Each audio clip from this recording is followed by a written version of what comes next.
You're listening to The Coffee Hour. I'm Sarah Gulseth. We have a day of music today. It is very exciting, and we get to talk with a friend from the St. Louis Symphony Orchestra in just a moment. Today's episode of The Coffee Hour is underwritten in part by Concordia University Chicago. You can learn more about Concordia University Chicago by visiting cuchicago.edu. Joining me today, Peter Henderson, St. Louis Symphony Orchestra Principal Keyboard Player. Welcome to The Coffee Hour, Peter. Thanks for having me, Sarah. It's a pleasure to be here. It is the season of Christmas music, and we love checking in with the St. Louis Symphony Orchestra with all of the exciting Christmas holiday programming that happens every year with the SLSO. So it's very exciting to have you on and to hear your story as well about your time with the St. Louis Symphony Orchestra. Now, you are a principal keyboard player. What does that mean? You know, Sarah, it's a really good question. Keyboard players with orchestras tend to do a number of different things. So we're kind of generalists. Over the years, I've been an extra musician for a long time. That means I wasn't a full member of the orchestra. But in the last 3 years, I've been very fortunate and honored to be a full-time musician with the St. Louis Symphony. Most of the time, I will play either piano, probably my strongest instrument, or an instrument called the celesta, which was invented in the late 19th century. The celesta makes high twinkling sounds and is most famously the sound for the Sugar Plum Fairy from The Nutcracker by Tchaikovsky, and also Hedwig's theme from John Williams's score for the Harry Potter movies. I love that thing. I was going to ask you what that was, because that's in part of the parentheses after your title. So I'm very happy to know what that is now. Yeah, it sounds a lot like a bell percussion instrument, but you do use a keyboard to play it. That's so cool. So cool. How long have you been with the St. Louis Symphony Orchestra? So the first thing I ever did professionally with the orchestra was to deliver a pre-concert talk sometime in 2002. Oh, wow. I've been doing those ever since. And this weekend, I'll have the honor of interviewing Nicholas McGegan for the Handel pre-concert talks. So I hope your audience might be interested in hearing those. I started playing with the symphony, as I said, as an extra musician around 2005 or 2006. And I've been playing ever since, pretty regularly. Why do you love keyboard instruments? What got you interested in playing a keyboard instruments, and maybe especially piano? That sounds like one you really love.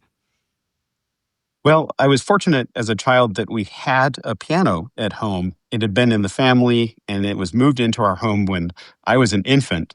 There's a picture of me reaching up to the keyboard and articulating one finger to play a key. And while I begged for lessons for many years, there wasn't enough money for them in the early years. So I started a little later than some of my compatriots in the symphony. I was about 8 years old when I started taking piano lessons, but I was just in love with the music. The piano is just something I have a knack for, but the music is what I love most. And growing up, I used to listen to more orchestra music than piano music, actually. So in a way, my career as an orchestral musician befits my lifelong love.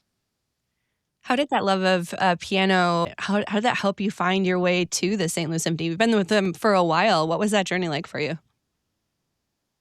Well, I moved to St. Louis for personal reasons, actually. For a personal love, my wife, Kristen Ahlstrom, is a longtime member of the violin section of the St. Louis Symphony. Oh. She joined the orchestra in 1996, and I met her at a music festival in 2001 and was immediately smitten. I am still smitten. And at the time, I was doing kind of odd musical jobs, visiting a festival here and there, not fully employed. And I thought, well, if I'm not fully employed, but I'm completely in love, why not move to the place that my beloved is? So I did. And was very fortunate that the St. Louis Symphony community was very welcoming to me and involved me in a lot of aspects of their operations. So just very lucky to be here. That's the way I feel. That's a really sweet story. Not what I was expecting, and I love it. Yeah, I'm very lucky. It's true. That's wonderful. So, most especially because of my wife, though. Yes, she's very incredible. Important. So you're a part of the orchestra that is performing all of the holiday concerts, the holiday music that's happening with the St. Louis Symphony Orchestra. Tell us about some of the events that will be happening over the next few weeks with the SLSO. Well, the first thing I want your audience to know is that it's a very joyous time at the SLSO. And that's because we are celebrating the return to the Jack C. Taylor Music Center and Powell Hall, which have been newly expanded and renovated. And the quality of life improvements for musicians are profound. We have proper locker rooms for everyone. When the orchestra moved into Powell Hall in 1968, there were very few women. So the women never really had a real locker room. And of course, in modern times, that's really untenable. So now they have their own space. We have an education and learning center, which is wonderful. Now the youth orchestra can rehearse while the big orchestra rehearses. We can have choral rehearsals happening side by side with orchestra rehearsals. Last week, we rehearsed some chamber music in there. So it's an incredible space, and it will greatly enhance the educational reach of the orchestra, and it's something that's very important to us.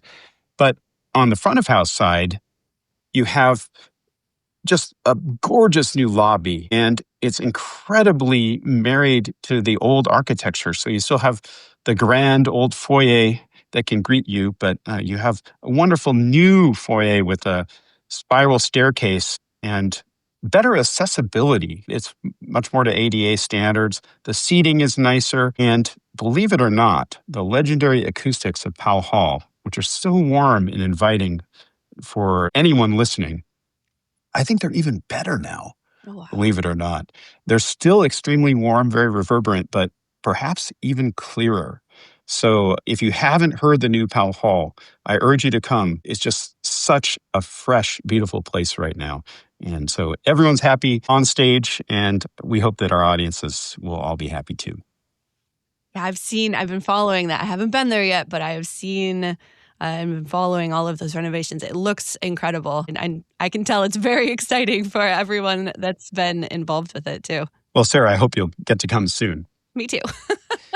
So our first holiday celebration concert is actually this weekend, December 12th through 14th. That's Friday through Sunday. And we bring back a holiday favorite, which is Handel's Messiah. And of course, it's most famous for the Hallelujah chorus near the end. But it's really an incredible work. It's over 2 hours in duration.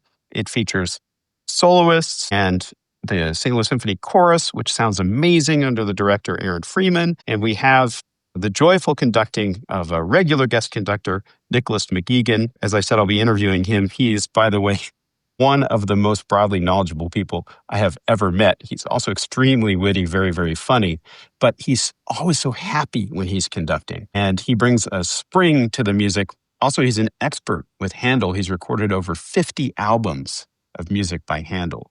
Wow. So we're all in good hands with Nick this weekend. But Handel's Messiah is a favorite for so many reasons. One of the stunning things your audience might want to know, Handel wrote the piece in less than a month. That's amazing. He was that talented. Over 2 hours of music in less than a month. But that was actually kind of routine for him. He did that a number of times with operas. So it's a holiday favorite. Of course, it's religious music, but it's music of great beauty and great joy. And I know anyone who comes will have a lovely time hearing it this weekend. Then we pivot the following weekend to the In Unison Christmas with the Clark Sisters. The Clark Sisters are really famous. They actually have won 2 Grammy Awards. They're an American gospel group based in Detroit, and they're going to be singing with our In Unison chorus, which is going to celebrate kind of a soulful Christmas. And the chorus, I think, might be the only one in the country that really tries to preserve and perform music from the African diaspora. So it's going to be like a really fun, a celebration atmosphere, and there'll be music like Little Drummer Boy, Do You Hear What I Hear? So a lot of traditional favorites, but there'll also be some gospel music, of course, folded in. So that'll be a really lively evening and a beautiful experience. Then the following week, we have our traditional holiday celebration, the Mercy Holiday concerts. Those will take place on December 20th, 1st, 3rd, and there are actually multiple concerts on some of those days. It's more traditional in terms of its Christmas theme, but we have a special guest for that one, and that's Kennedy Holmes, who starred in season 15 of NBC's The Voice.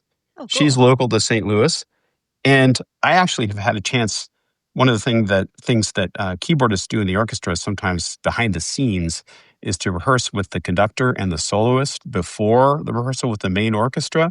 So I've met Kennedy a couple of times in that context, and I can say she's a very kind person, not at all a diva, except in terms of talent. Her talent is just enormous. I've seen her be extremely flexible in a number of situations musically, just very, very aware. So what a boon to have her in our community and to have her as a soloist for this. She's really great. So I know if you get a chance to hear her, also the conductor, Stuart Molina, he's the music director in Harrisburg, Pennsylvania, but he conducted a couple of years back, and I really enjoyed working with him on those holiday concerts then. He's really affable and very funny, actually. He made some really good jokes during that concert. So very entertaining show, a really good opportunity for people to hear the new Pal Hall in those joyful holiday celebrations. And then the weekend after Christmas, actually, we're doing the holiday favorite movie, Home Alone, starring Macaulay Culkin. But to us as musicians, the big star is, of course, the music of John Williams. John Williams, the most famous film score of our time. And he's still going strong in his 90s. What an incredible figure in film music and in music in general. His melodies are just so memorable. And even though this movie is in some ways a little bit silly, you remember the name of the villains, the Wet Bandits? And they suffered such profound injuries and somehow kept going. But at any rate, the music is absolutely top-notch. And it's a really fun way to perhaps bring kids to Powell Hall and allow them to hear that acoustic music. Because even though you can watch it on Netflix and hear it on a home stereo, when you hear the true acoustic sound of these instruments in Powell Hall, it brings an immediacy to the experience, even an emotional impact that's greater. And I think it's the kind of thing that helps kids understand that they might have a real love for music. And perhaps in the audience, there'll be a future member of the St. Louis Symphony. That's our hope anyway. Mm-hmm. And then on the 31st, we have a tradition of doing a New Year's Eve concert. And we're thrilled that our music director, Stéphane Deneuve, who is so charming and such a sensitive musician, he's brought a lot of French flair and refinement to our work as an orchestra. And he's bringing us to Paris on New Year's Eve. So the idea is we're going to be in a Paris cafe, and he's bringing back some favorites like Bernstein's Candide Overture and Gershwin's Rhapsody in Blue and American in Paris. So that will be a wonderful way to end the year. It's just so exciting that we have all these opportunities to share this music with people. And we hope that members of the public who do love the symphony and will come to these holiday concerts, but also the people who haven't had a chance to come might come and check it out while you have a little more time during the holidays. And if you're interested, I would guide you toward the website slso.org. And if you want to inquire about tickets, you can reach our box office via email, tickets@slso.org, or by phone. That is such an incredible lineup. Everything sounds so fun. As usual, it will be excellent. I don't think I've ever been disappointed going to an SLSO performance, and I'm sure that will never change. But we do our best. I'm sure. We have just about a minute. Do you have a favorite moment or piece or any part of the upcoming? I know that might be an unfair question since there's so much, but is there something that you're really looking forward to? Well, I can truly say that my favorite music is the music we're about to play. Okay. It's such a wonderful orchestra. The joy in music making with them is so powerful that the immediacy of the moment just oversweeps me every time. But of all these shows, I can't pick. No.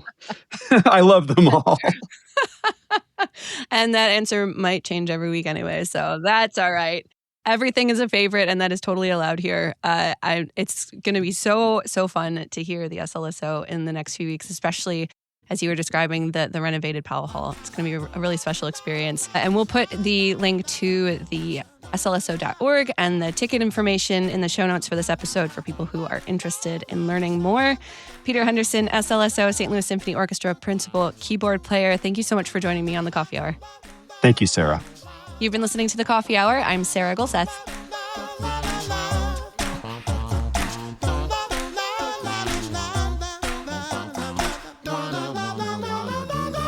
I'm Dr. Russell Dawn, president of Concordia University Chicago. I'm thrilled to announce the Prepared to Serve Church Professional Guarantee. Any new student in one of CUC's 6 churchwork programs will pay no more than $5,000 in annual tuition and required fees guaranteed. Prepared to Serve is a donor-funded initiative. Support future churchwork students by becoming a funding partner at cuchicago.edu/prepared to serve. Concordia University Chicago. With Christ at the center, we stand tall for the church.